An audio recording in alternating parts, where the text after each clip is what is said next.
The Indiana Hoosiers enter Saturday's big noon matchup with Nebraska as the darling of the Big Ten. Can the Huskers storm into Bloomington and spoil this feel-good party? From LA to Piscataway, all Big Ten all year long.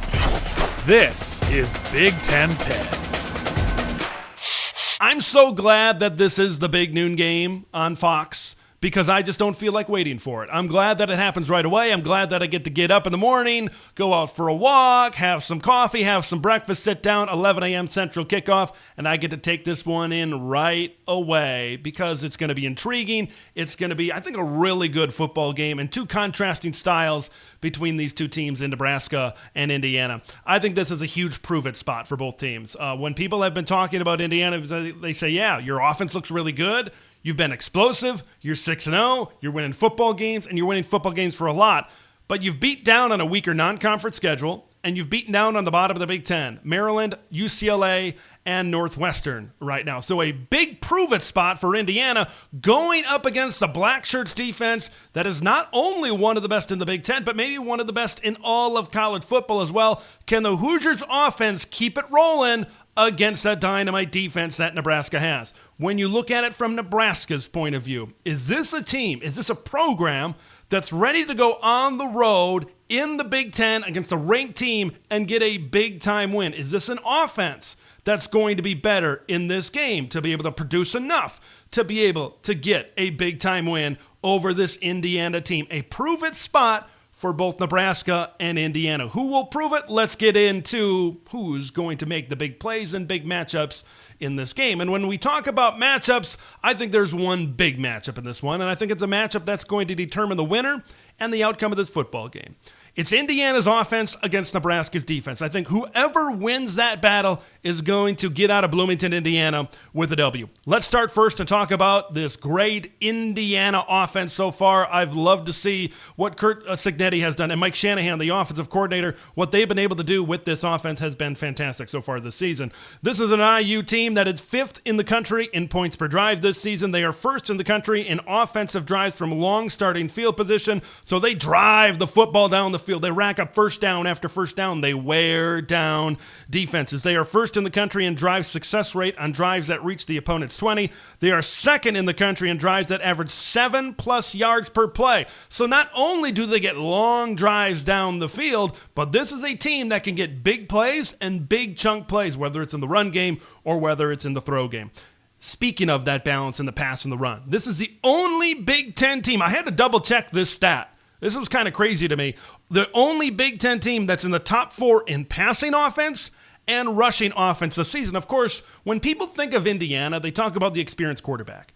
They talk about Kurtis Rourke and what the job he's done. And he's done a great job. He's very smart, he's very cerebral, and he's really adapted well to this offense at Indiana. And he's got a lot of weapons to throw to on the outside, but don't forget about the run game. Justice Ellison is the 14th leading rusher in the Big Ten, despite, as a team, rushing for that type of production that we talked about. It's because Indiana can roll with so many different backs back there. They can run with Justice Ellison, as I said. They can roll with Kalen Black. They can roll with Tyson Lawton. They can roll with a lot of guys.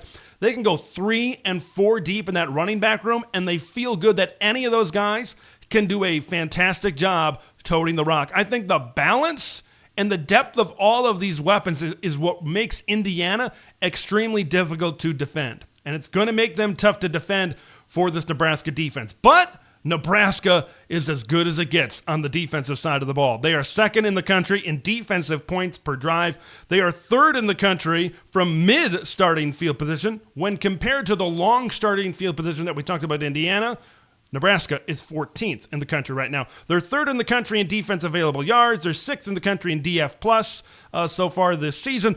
Only Illinois has scored 10+ points on this Blackshirts defense so far this season. UTEP, Colorado, Northern Iowa, Purdue, Rutgers have all scored 10 or less points so far this season. So you can take all of these analytical measures, you can take all of these stats, but what do they all mean? What are some of the big matchups that need to happen? What are some of the big storylines when we talk about IU's offense versus Nebraska's defense? I think the first thing that comes to mind is, can this Indiana offensive line contain what Nebraska is doing in terms of a pass rush with their front guys up front on the defensive line. Indiana as an O-line in 6 games has allowed only 6 sacks this season. On the other side, Nebraska, in that same amount of games, 6, has 20 sacks so far this season. 4 from Ty Robinson and 4 from James Williams. Nebraska is a team that is sacking the quarterback better than any team in the Big Ten, leading the Big Ten in that statistical measure as a team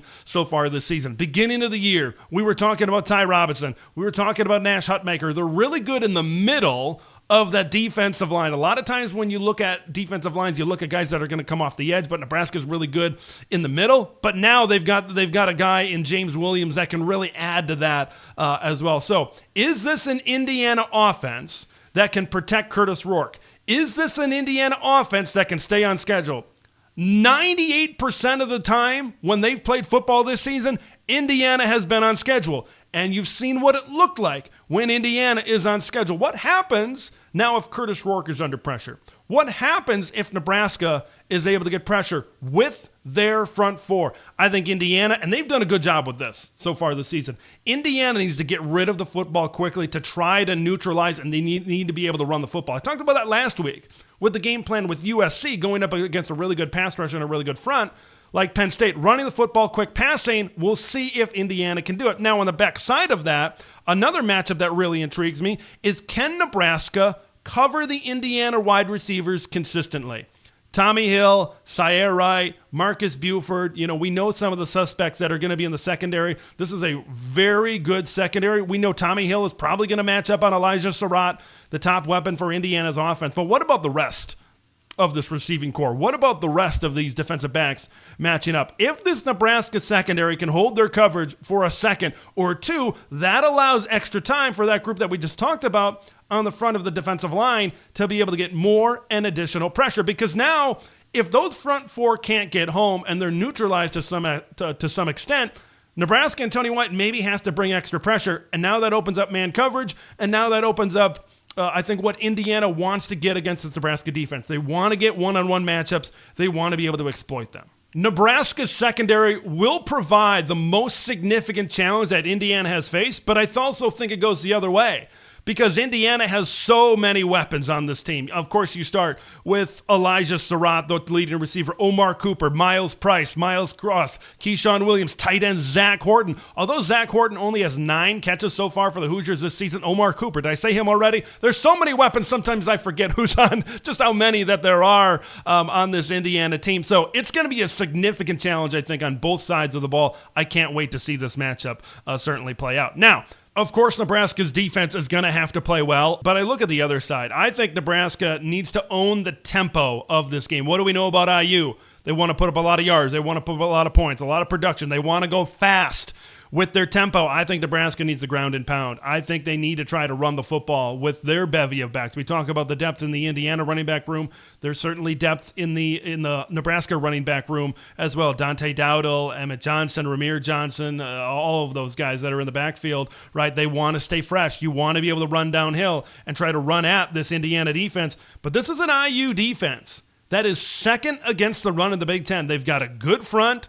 Aiden Fisher, Jalen Walker are a couple of good linebackers. Aiden Fisher is 4th in the Big Ten in tackles right now. So I think that's going to be another big-time battle. Can Nebraska be physical?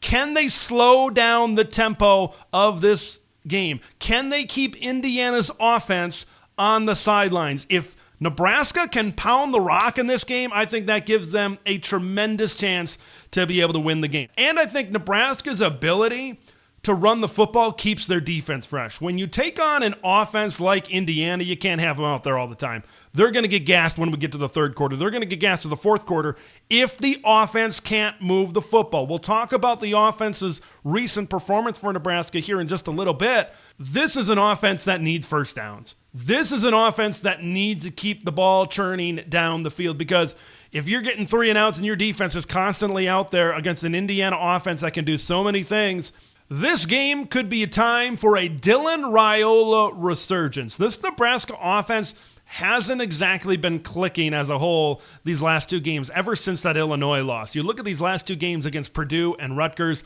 Rhule, 30 of 54. That's a 55.5% completion rate. 1 touchdown and 1 interception combined over the last two games. It could be a perfect time for Rhule to have a resurgence against this team. Now, we talked about how Indiana is good against the run. I think the Hoosiers are a better run defense than they are a throw defense. Like, you look at Northwestern, that's a perfect example. Jack Lausch, he's more of a running quarterback, but he was able to have success through the air against this Indiana team. You look back to that Maryland game. Now, Roman Hemby had over 100 yards in that game, but he had 1 rush for 75 yards in that game. Other than that, Indiana did a good job bottling this Maryland run game up. What happened? They got some stuff throwing the ball over the top. Dylan Rhule could have those opportunities to get some plays throwing the football over the top. Here's a big matchup that I wanted to make sure that I got in.